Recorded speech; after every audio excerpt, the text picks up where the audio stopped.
In pretty much opening the day, I will probably not talk very much about technology in particular. I'll leave that for another session that I'm doing this afternoon. What I want to talk about now is something that is related to technology, which is productivity of development. Oftentimes, of course, you people hear, one second, I'm going to get different mic a bit about different means of how you can achieve productivity. Before we start with that though, I would quickly like to talk about how much we can learn from other disciplines. Of course, productivity is important not only in software development, but in all sorts of other activities that create something. And oftentimes when we think about what we're doing in computer science, we use metaphors. Some of us call themselves software engineers, or we talk about the build process as if we are building something, but we're not really building something. We're just shifting like bits and bytes around. So the question is, how much can we learn from all these other disciplines that we're looking at, that we're emulating in the way that we develop software? One thing that really, really sticks out is that software development is a very, very young discipline. If you compare the history of computer science and what we are doing with something that people have done that we compare ourselves to, it's nothing. We've been doing this for 20, 30, maybe 40 years, depending on how you count. But if you think about how long have people been building bridges, constructing ships or ports, and then conversely, that is often called engineering, civil engineering and so on, but there's other things as well. There's architecture, there's building cabinets, or even something that today many of us consider an art, like creating a vase, for example. All these things that people have done over the centuries, they have gotten really good models, and they have in general achieved a fairly high degree of maturity, and then related to that, a fairly high degree of productivity. So, where are we in this? One thing that is very, very different if we compare software development with any of these is the speed with which we can go from the idea we have in our brains to the actual realization of the idea is unprecedented. Never ever before have we been able to turn an idea into something that works so quickly. In general, if you have an idea about something you want to write, you can just write some code, maybe half an hour later, and you have it working. Think that about building a ship, or creating a harbor, or even something as small as creating a vase. You just can't do that. You have to think for a long time, you have to construct. If you don't get it right the first time round, it's going to take you a long, long time to make that change. Take building a skyscraper. If you decide to use a certain design outside or a certain type of color, and then the customer says, actually, we didn't mean it like that. We want them spaced apart a little bit more. You just can't do it. The trick about software is that we can do all these things, but we forget that. We all too often look back at the older disciplines and look at what they have done, and then start thinking along the same lines. We start thinking, well, we can't change anything. I mean, it's hard to change things, so we better get all the requirements done up front, because changing them later on is hard. I will argue that it's not. It's actually quite easy. But then again, there are many, many other things that are also setting us apart. I don't know how many of you call themselves developers or architects. It just seems that in IT there's this idea that an architect is a better developer. There's a progression from developer to architect. And where does the word architect come from? It comes from the actual building of houses and so on. And if you look at that metaphor more closely, I would argue that every single person that is writing software is in fact an architect, if you want to take that metaphor to that level. Because if you think about it, what does an architect in the real world do? They draw plans. They draw a plan, a very detailed description of what that building should look like. And then there are other people who are creating that building from it. If you look at software development, what is the program code we are writing? It's a specification of exactly what we want the software to look like. That is the equivalent to an architectural plan. The people in the real world who are building the house, that is in our case the compiler, the microprocessor, and all sorts of other software. And you will see me talk about that later again. I think the whole idea of creating software is very creative, and it really resembles the work of an architect in the real world. And in some ways, we're even more advanced. Every single software developer is more advanced than an architect in the building world. Because I don't know how many of you have seen architectural plans. There is no for each. There are no loops. If an architect has a vision of a facade that has 15 columns, they have to draw 15 columns. They can't just say, oh yeah, just start here and make 15 of them. Nobody in their right mind in computer science would not use loops. We would say, do one, and I'll tell you how far spaced they are, and it creates them all.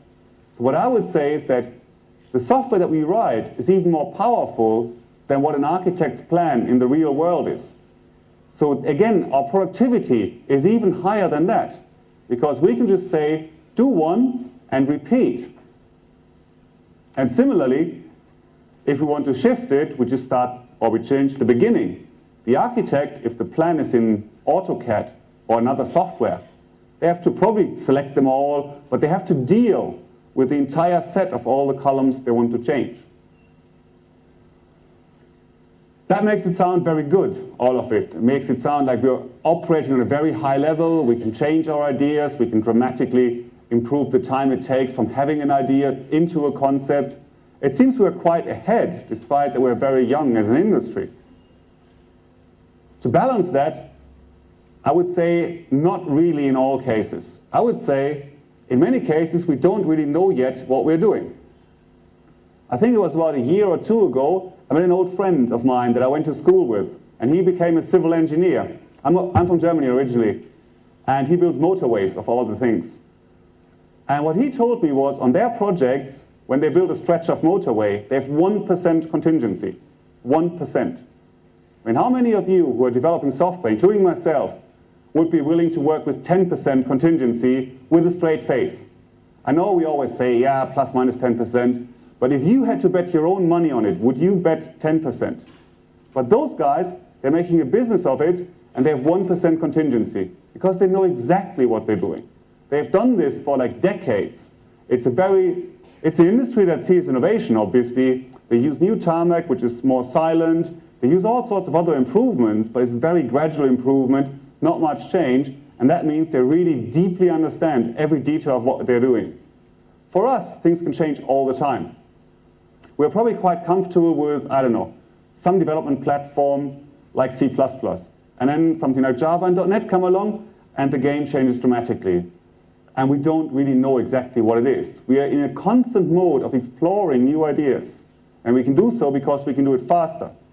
But I don't think we should kid ourselves and think we can have the same level of maturity in that respect that many of the traditional industries have. With that as setting a context, what I want to do for the rest of this presentation is to talk about a couple of myths. Things that I've heard people say that makes them more productive. And generally these are things where I believe they weren't right, or they just got only one angle of it and they didn't get it completely. So if we start about this, what you hear quite a bit is we must reuse our objects. I mean, reuse is a huge, huge topic in IT. Where does it come from? I don't really know. I guess it comes from looking at other industries and what worked for them. I don't know how many of you are exposed to ideas around agile software development, but there was certainly a strong influence on the agile software movement from the world of car manufacturing. Toyota has this idea of Kaizen, which is the idea of constant improvement. And that idea translated very, very well into software development. So maybe people thought, oh, that idea that the car manufacturers had, eliminating waste, constant improvement and so on, that worked really well for us. Maybe we should copy some of the other ideas. And of course, what do you get about productivity in those factories? People are saying, let's reuse parts. All the car manufacturers are buying other car manufacturers, and what they do is they share components. So if you buy, I don't know, a Mazda, it probably has the same base component as a Ford, because they are all owned by the same company now. So there was this idea of increasing the productivity of the designers and the whole process by reusing things, by not doing things over and over again.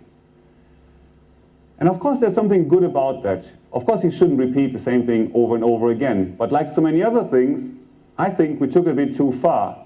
Because what you see quite often is that when people are writing a certain piece of software, and most developers, including myself, are guilty of this, we think about abstractions, which is a good thing, but we often take it too far. We just write an object that can be used in the context that we need it for and would work very well. But then we start thinking, ooh, if I make it that little bit more abstract, I bet I can use it somewhere else. Or if I add this little extension point here, in that case, that makes it look more generic. And 2 years ago, I worked on something where I could have needed that object. And you think, oh, that must be a good extension then, because I can use it in the future, hopefully. What we forget about is that we're taking a debt here. We're putting effort in today in the hope that we can reap that benefit in the future. But there's no guarantee. The problem is, adding these abstractions today is probably a waste, because the chances of that extension being used are very, very slim. And of course, the other problem is, if we do that on the object level, what happens is, if I write a little, I'm talking about utility classes and things like that here. If I'm using that in one place, and I'm using it in many, many different places, of course I'm increasing the coupling between those components. If you look at software that's being written in areas where I work in, say investment banks and so on, it's millions of lines of code, but they're moving towards service-oriented architectures. But now if you start changing little pieces that are spread all over the place, you can't deploy them individually anymore. One of the beauties of the services is that you decouple the different release times. You can just release one service without the other. But if you have all these little dependencies interspersed between them, you're coupling them again, and you have different teams working, and you're kind of slowing down the pace at which you can develop new software or release new software into production. So don't get me wrong, I don't think reusing objects is a bad idea. But I think the way we are doing this is really often going way too far, and we might even reap some benefits, but we are not really very conscious about the price that we're paying for this benefit. Similarly, if you take that idea a bit further, you start saying, we need a framework for this. And I don't know, I can't remember how many projects I've worked on where the IT department, after getting a vague understanding of what the business requirements would be, where they started, this time round, we'll do this right. This time round, we have a really good platform. We're going to create these database layers. We're going to create good service infrastructure. We're creating all these things up front. And then it'll be so easy to develop the business functionality on top of that. And of course, on the surface, there's nothing wrong with that idea. It's something like saying, I don't know, if I had a hypersonic jet, I could be in London in 2 hours from now. It's all in the if that is the problem. Of course, the benefit is good. If I had this jet, great. I would travel to London in 2 hours. But that's not the point. I don't have that jet. I don't know how to build it. I don't really know how it looks like. And in software, it's even worse, I would argue, most of the time. If people start building frameworks before implementing the actual business functionality, they're often not very aware of what they really need. So the safest thing to do, and many people are trying to avoid risk, is to build a framework that is too big and too powerful. Because you never really know what the requirements are. Maybe I'll give you an example of what I mean with this. I was working on a project in a bank recently, and they had a process. It wasn't even the actual trading system. It was a system that was out of the actual processing. It was just, I shouldn't say just, especially in times like these. It was a system that was assessing risk and checking what the traders were doing. So in the best case, it could be when somebody keyed in a number, they might have misplaced the comma. So they were off by like a factor of 10 in the value they were entering. Or in the worst case, it could be a trader that was trying to hide what they were doing because they were following a very risky strategy and they didn't want to get caught out. There was a system in the background that was monitoring these operational things. And people were building it. There was a small team of developers, and one developer was responsible for getting the data from all the trading systems.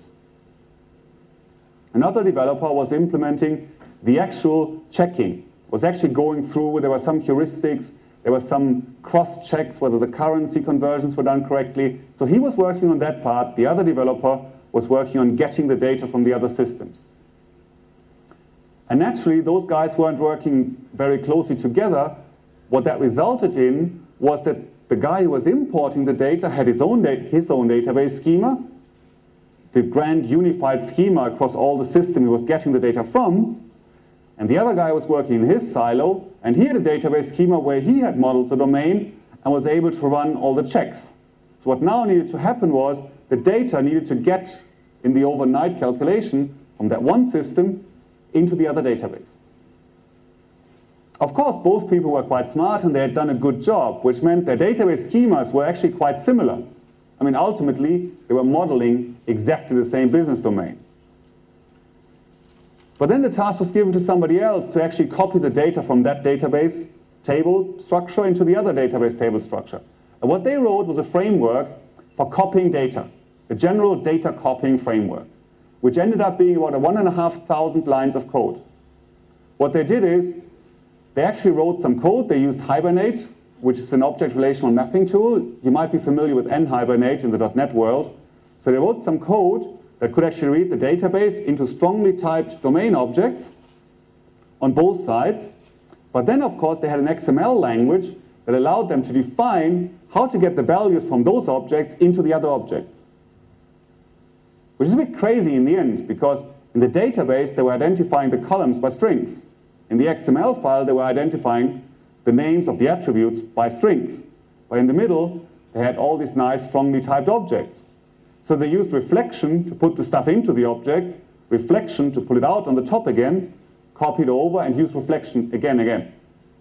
Similarly, what they could do is, because they thought it was a good idea to make it really abstract, the XML files that described how to pull the values in and out of the other objects, they were not hard-coded. There was something somewhere in a database table that said, if you want to read from that table into that, then read that XML file. That XML file actually said, you use that transformer class. That transformer class itself was then dynamically loaded into the running application. Because you never know, you might actually have a new table and you don't want to restart your application server. Of course, that never really happened. I mean, if they had a new table, that would be similar to starting to trade a new instrument on the financial markets. That never really happened. But the developer got so carried away writing that framework. And it was a fantastic framework. If I ever had that task, I would probably use it. But it took him forever to write it.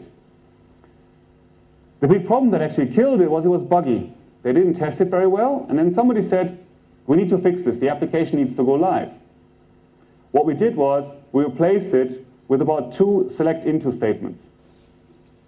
It was 1,500 lines of code, plus all the XML and all the good ideas. And it was 2 or 3, I can't remember, it was 3 actually. Select into statements. Select from one table and write it out to the others. So the idea here was, once you had that framework, you were very, very productive. But the time it took you to write that framework was actually quite long, and in the end, it was so complex, the framework was getting so complex that it never got finished. So productivity there was very, very double-edged as a sword. The other problem, of course, is, and the example explains it a little bit already, is you need to figure out what the right extension points are. But oftentimes, when you're starting a project, you're not fully aware, in most cases, what the business problem is, and you're definitely not aware what the business problem will be in 3 years' time, unless you work in a very specific area, that is. So the problem is, if you're putting in extension points into frameworks, you're always second-guessing. You don't know, you guess. And of course, if you guess, that means you will get it wrong, which means you're wasting effort. One thing that was really interesting to me, though, was after we talked about reusing objects and now reusing frameworks, I talked about this a few years ago. And what I had put on the slide was, next year, people will be saying, we need a software factory.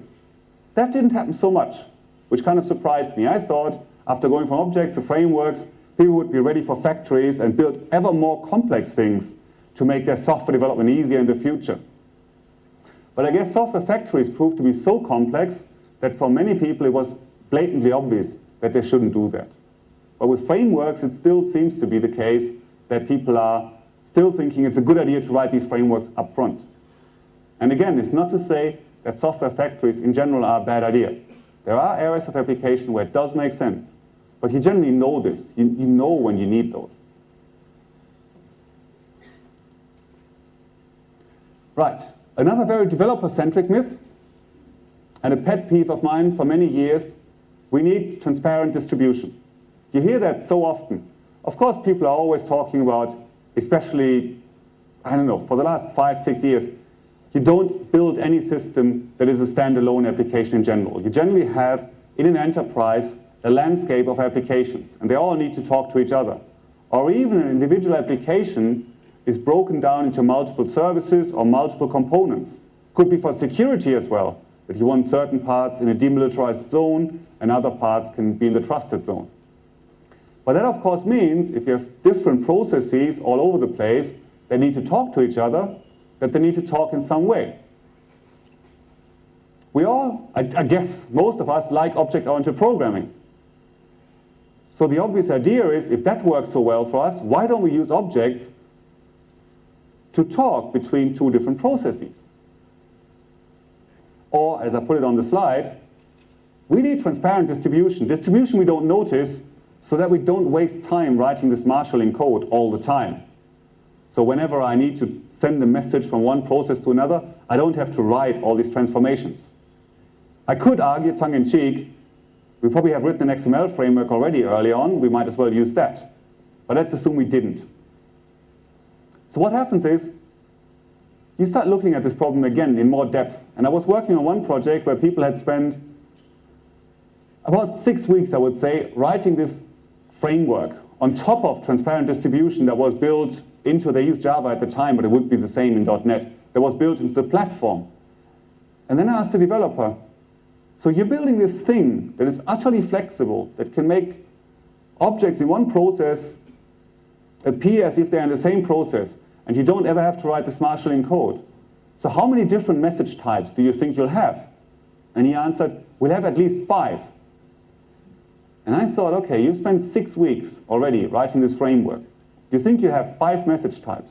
That's a week per message type. How long would it have taken if you had taken a little piece of code that just says, get me this value from my data transfer object and write it out into an XML DOM? If you just hard-coded that. Of course, most of us cringe at that notion. Why would I hard-code this? I could configure that somewhere and write an abstract framework. The problem is, it just takes too long. It makes it less productive. The key trick is to figure out, when do you do these things? When do you use something like transparent distribution? And I think there are very, very rare cases. And when do you just hard-code something? Because it will work faster. The other problem, of course, with transparent distribution is it is not transparent. And Werner Pogels, who is the CTO of Amazon, who knows a thing or two about having a service-oriented architecture, what he said was, 95 transparent is not good enough. In fact, it is worse, because it deceives the developers. If something is 95%, you assume it's 100%. But if you think about it, if you have objects that talk to each other, they're in the same process. In the same process, a method call is fast, in the order of nanoseconds, and it's reliable. Method calls inside the same process generally don't fail, unless there's something catastrophic like out of memory, but they don't fail. So they're fast and reliable. Networks, on the other hand, what are they? They're slow. I mean, in comparison to the nanoseconds it takes. They're in the order of milliseconds. They're slow. And also, they're unreliable. Every time you cross a network boundary, all sorts of funny things can happen. And many frameworks actually somehow force you to deal with them in code. So on the one hand, you have fast and reliable. On the other hand, you have slow and unreliable. And yet people are insisting to use the same programming paradigm to deal with both. I find that very confusing. I don't think that way. So the idea is to have all these transparent things make you more productive is often not the case, because you have to write it, and then you have to deal with all the confusion that arises from the fact that nothing ever is 100% transparent. Another classic example of this was that people started saying, we have all these object relational mappers. That is especially true in the Java world. So people don't have to know about SQL anymore. What happened? People didn't. I was working on a website recently, which, if you compare that to Flickr, where you have photos and tags, there was a piece of functionality that people wanted to have in the administrative application that said, give me all the tags that are not used. Nothing easier than that. A developer was working on that piece of code. What they wrote is, they wrote a long for loop over all the tags, and they said, if tag.photos.count equals 0, then that's one of them. The problem is we used object relational mapping. If you do tag.photos, that does go to the database and fetches all the photos attached to that tag. And then you count them and you say, oh, there's nothing on there. But effectively, you're loading the entire database into memory because you're looking at all the tags as well that have photos attached. So again, it was totally transparent. It was good object-oriented code. It solved the problem, but it didn't really help the developers very much because bringing the whole database into memory was a bit expensive for that task. The last one in this kind of area is what I call we must keep our options open. That is very similar to the framework approach, but the idea is you often find that people are saying we must be able to configure everything. There's this thing, and I wholeheartedly agree with, that people are a bit worried that they don't know exactly what's going on. They don't know exactly what the business functionality is. So one way of safeguarding yourself against it that you often find people do is to keep their option open, to put configuration in. But in the end, you have a lot of this configuration. You have a lot of XML that configures things, and programming, be it in Java or .NET, Java or C# or XML, is still programming. This XML file is code that needs to be maintained. That is code that needs to be tested. If you make a change in the configuration, you probably have to test that in the user acceptance environment. It doesn't change very often. Why do you put it in the configuration file? It should be very, very easy to redeploy your application. Another place where people use configuration quite a bit, or keep the options open, is this idea of we must be able to swap out different implementations. We must be able to change from one database to another. And then you start wondering, why? I mean, you've used that database for 10 years in your enterprise. You have a license. You have an enterprise-wide license. You have a huge amount of stored procedures in that database. You have a good relationship with the vendor and so on.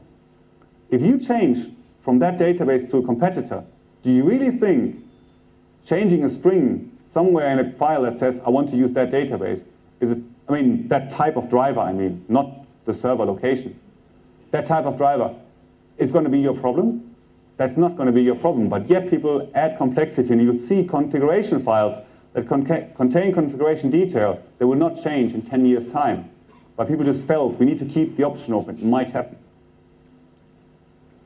And then the last one is also related to what I talked about before, the transparent distribution. People are talking about, oh, I need to move this application into 2 different processes so I can scale it out later, so I can easily scale it out later. In the worst case, that is actually a self-fulfilling prophecy. Because by having all the network traffic in the first place, you probably need to scale out earlier than if you had kept it in a way that works very well. Of course, you can only do that if you write modular software. You should have different areas and you should have different concerns split out into different parts of your application. But if you do that, then it's very easy to insert a networking layer when you need it, rather than putting the network layer in there just in case you might want to split it. Right.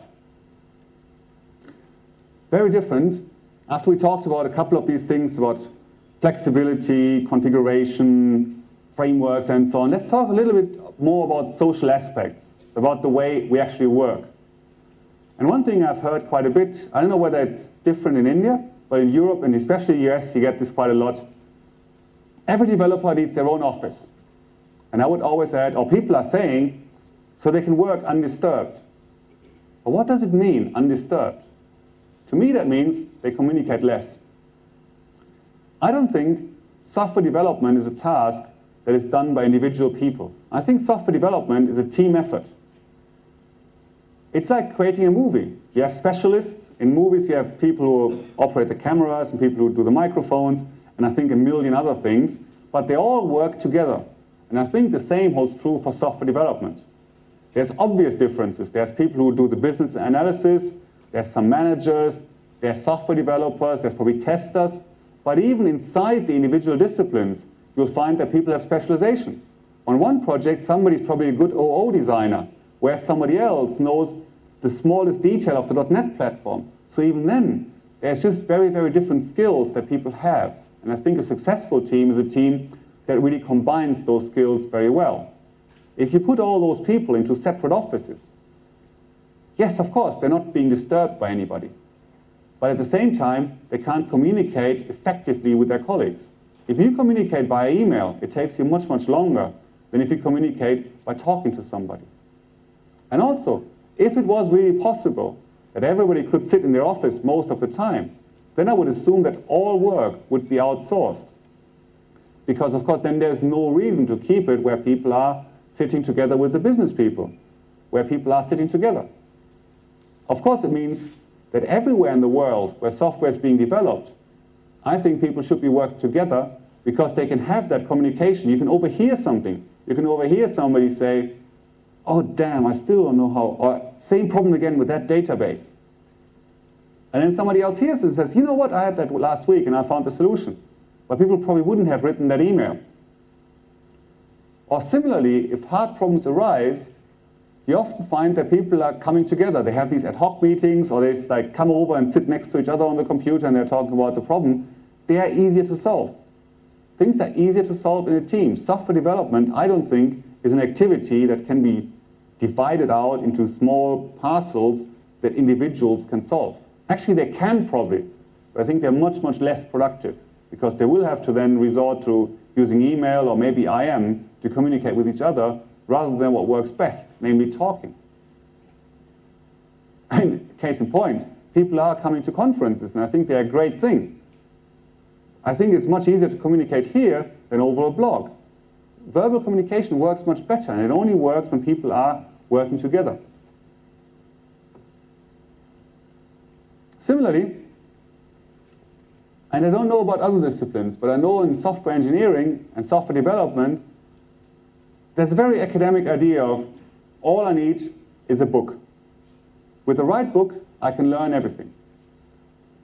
If you look or think back to what I said earlier on, if we compare ourselves to other disciplines, many of the disciplines have for centuries done a model which is the master and apprentice model, where a more experienced person was working alongside less experienced people, and they would learn, they would gather experience from doing the right things. In these models, the master wouldn't write down a big tome of knowledge and give it to the apprentice would work through it, and then a week later would say to the master, I learned everything you told me. That was not the way it worked. And I would argue that for many aspects of software development, it would be good for us to emulate that model of not necessarily learning from books, but learning from each other would really help being more productive. I mean, one of the problems, obviously, with books as well is that what many authors describe in the books is what worked. But they describe what worked for them, which is not necessarily what will work for you. I think it is often misunderstood when people talk about agile software development, that people take the, for example, extreme programming is one of the agile methodologies, that they think there are these 4 values and 12 practices. And as long as you follow those 12 practices, you'll be all right. And you have to follow all those 12 practices to the letter, because that is what the process is. That's not the case. If I'm on a project where we do what we call agile enablement, we generally work alongside the client development team, and we can go back to the values that we have from which the principles were derived and come up with a process that adapts to that environment. So we're not saying this is the book and follow the letters of the book. We're saying, okay, that's what you are doing. These are some of the ideas we had. Let's combine them, let's adapt them, and let's create a process that is very well suited for you. And that is also the case if you look at some of these books, they describe what something is, but not how it's applied. That's similar to thinking, if you read a book about chess that only describes how the individual pieces move, that only describes a pawn can move 1 or 2, and whatever, the bishop can move that way, that is a book that teaches you how to play chess. That is not the case. Of course, there are some books which go beyond that, but many books in the computer world really just describe what something is, but not how it's used. Sometimes you find that people are very proud in saying, I've read the spec. And I often counter and say, does that really help you? Does reading the spec really allow you, the specification, does that really allow you to program effectively? I don't think so. If you read the specification, or if you take something neutral, let's say Ruby on Rails, or Django in Python, if you looked at all the details, at the reference documentation for that framework, I guarantee you, you will not be able to write good code in that. The only way you can write good code in these platforms is by working with somebody who has had the experience, who knows which part of the platform to use and when to use them. This whole idea is not very new or innovative, I think, and has been documented for quite a while. And it is generally known as a cargo cult, which is a metaphor. A cargo cult in computer science is a metaphor to what cargo cults really were. And allow me to have a brief description of where they came from. A cargo cult is something that was observed, I don't know, maybe 200 or 300 years ago for the first time, but there are many different areas where people have found cargo cults. But a very famous one is what happened in some of the islands between China, Japan, and Australia. What happened there was that a long time ago, when commercial shipping started in these areas, some of the ships would get wrecked. And of course, boxes with cargo would be washed on the shores of these islands. And there were people living there who hadn't had any exposure to more advanced civilizations. So they got these boxes, and in those boxes were cloth, and there were like axes and metal and all sorts of other really good stuff. They could not explain where those boxes were coming from because they hadn't been exposed to the other civilizations.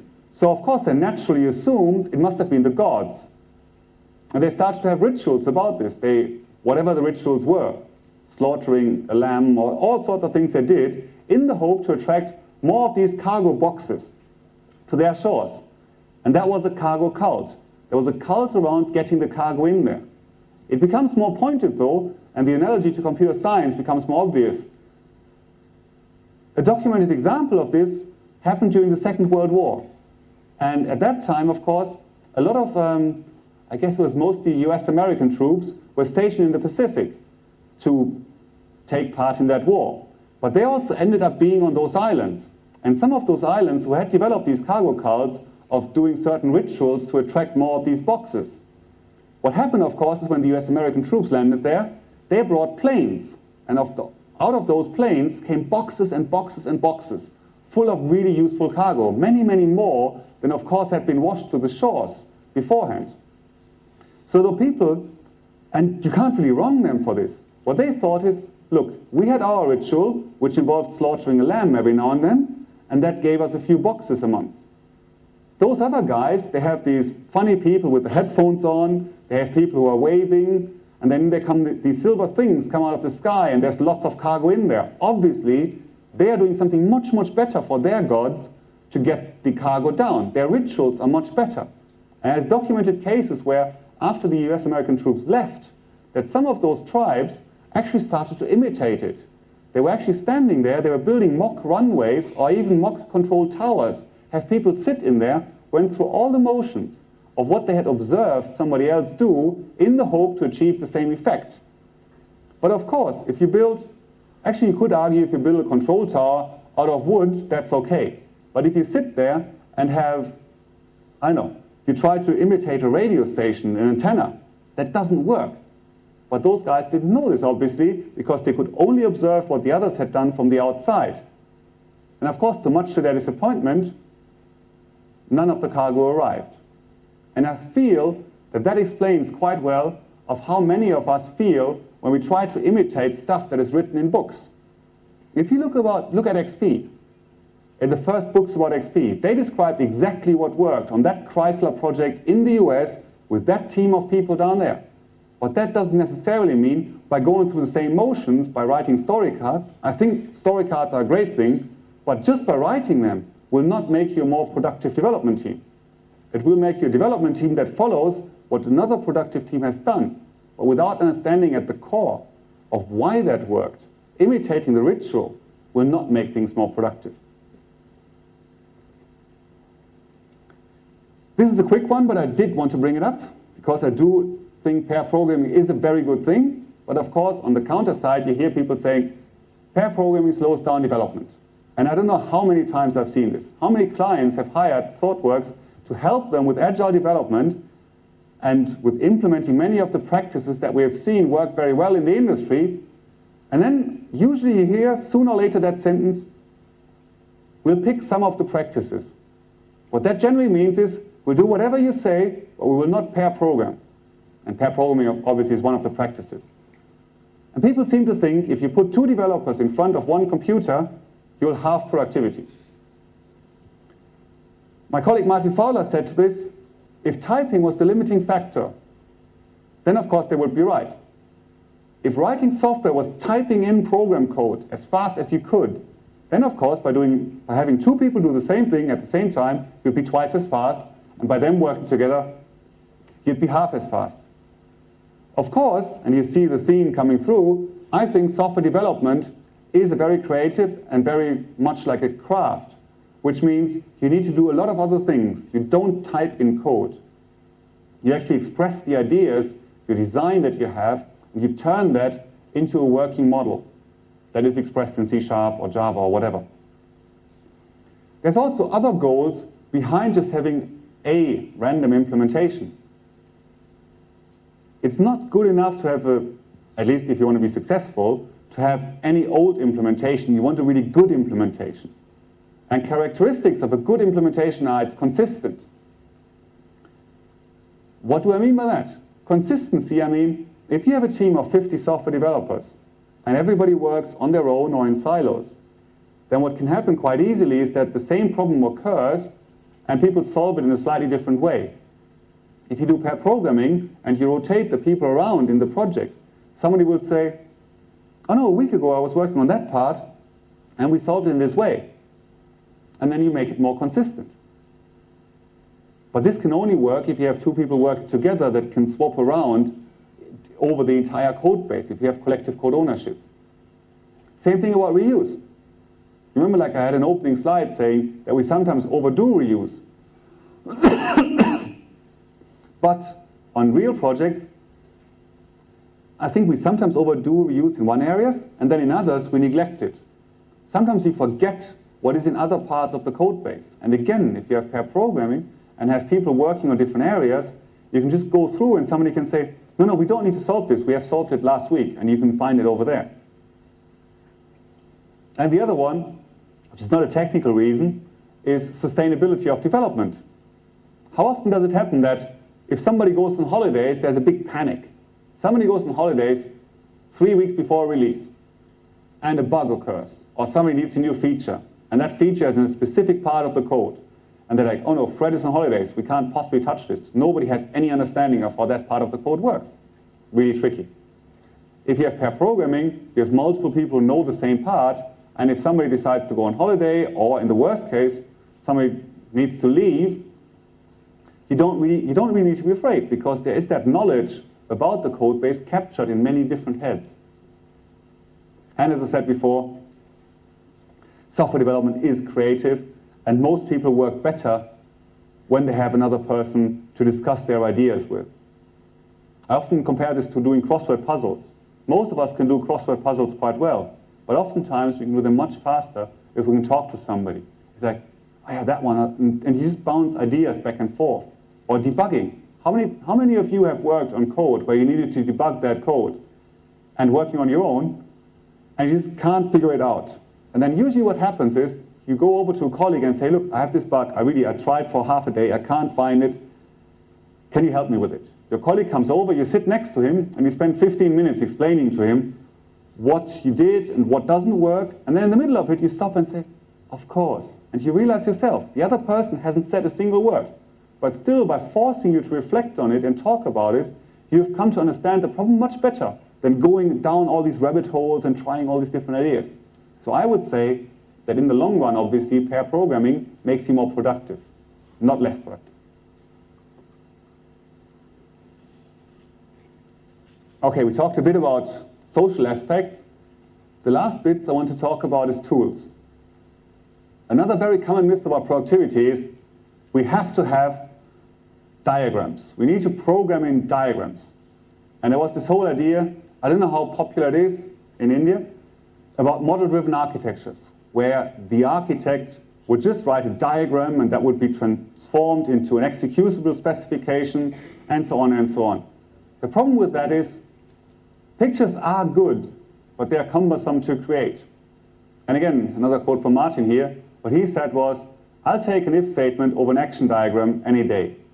What he meant by this, if you have to write some complex business logic that says, I know, if the card holder is more than 30 years old and he has had an account with us for 15 years, and at the same time the balance is that and that, so like complicated if rules and everything. It's much easier to write them down and write a unit test for it than actually use a fiddly tool and drag like little circles with a mouse and connect those out, these connectors, and make sure that you get a diagram, and then of course you need to add another if statement, and then all the little dots that you've connected, they don't fit anymore and you have to move things around. It's a bit like trying to express that in Visio or another tool.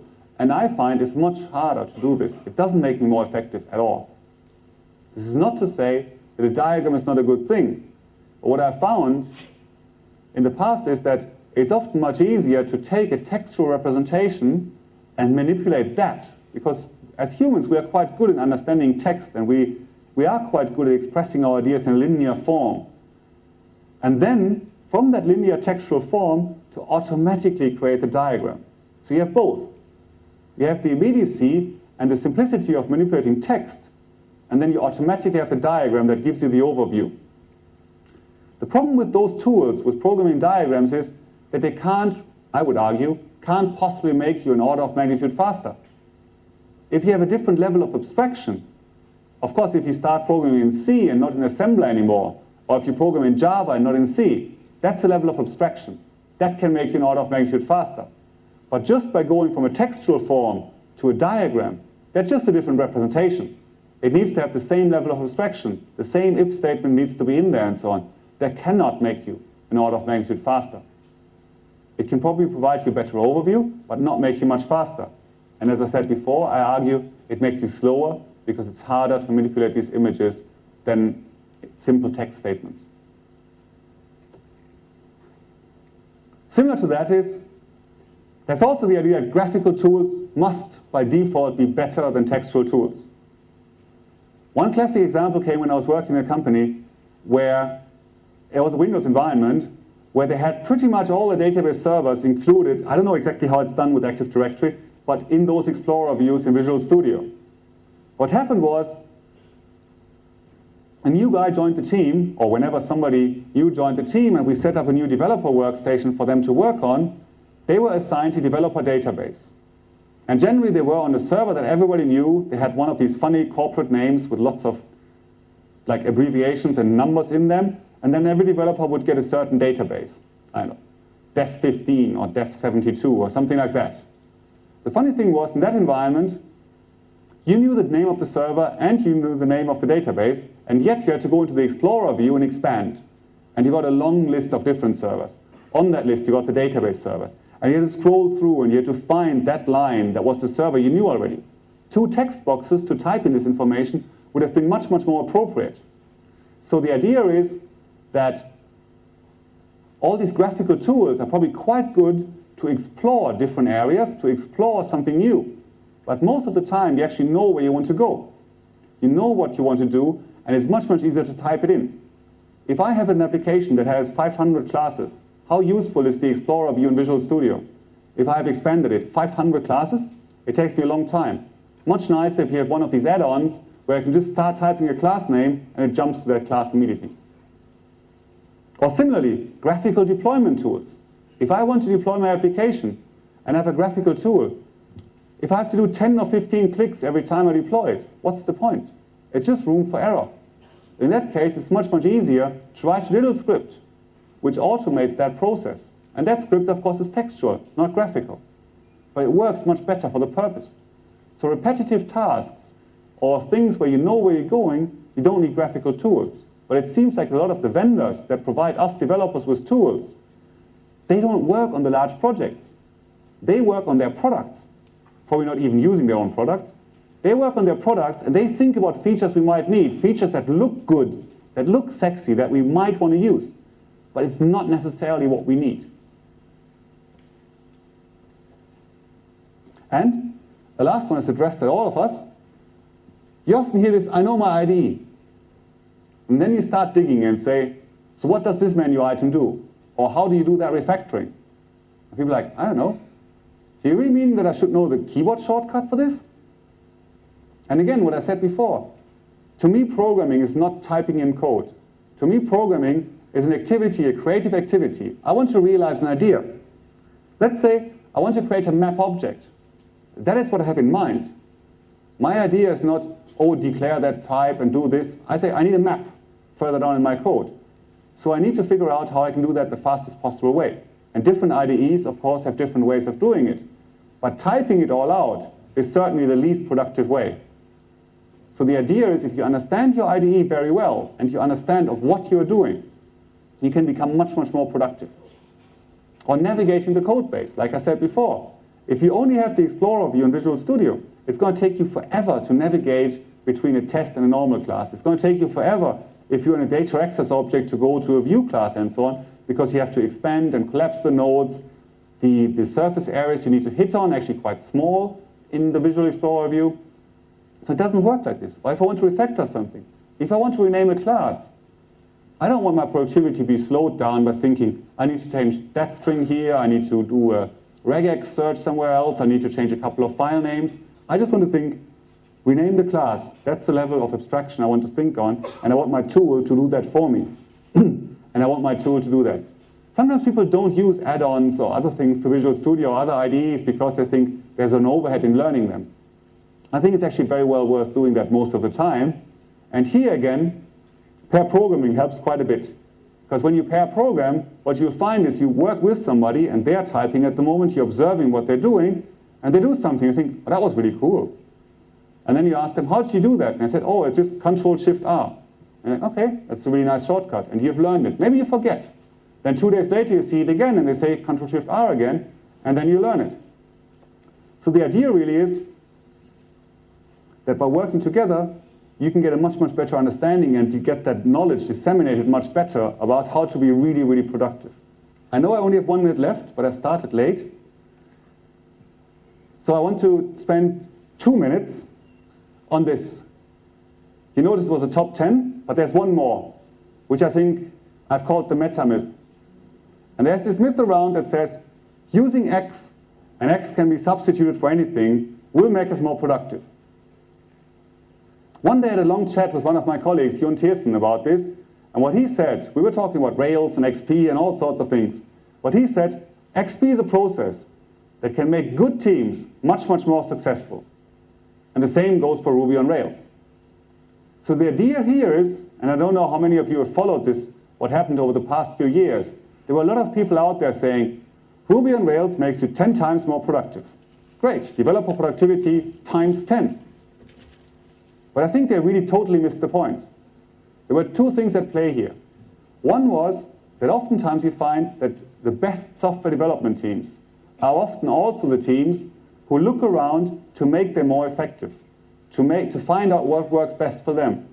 So what you had is you had a couple of really good software development teams.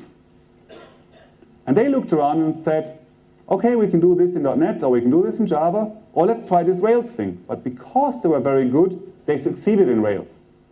But that doesn't mean a dysfunctional software development team, by switching from whatever platform they use today to Rails, will get that same effect.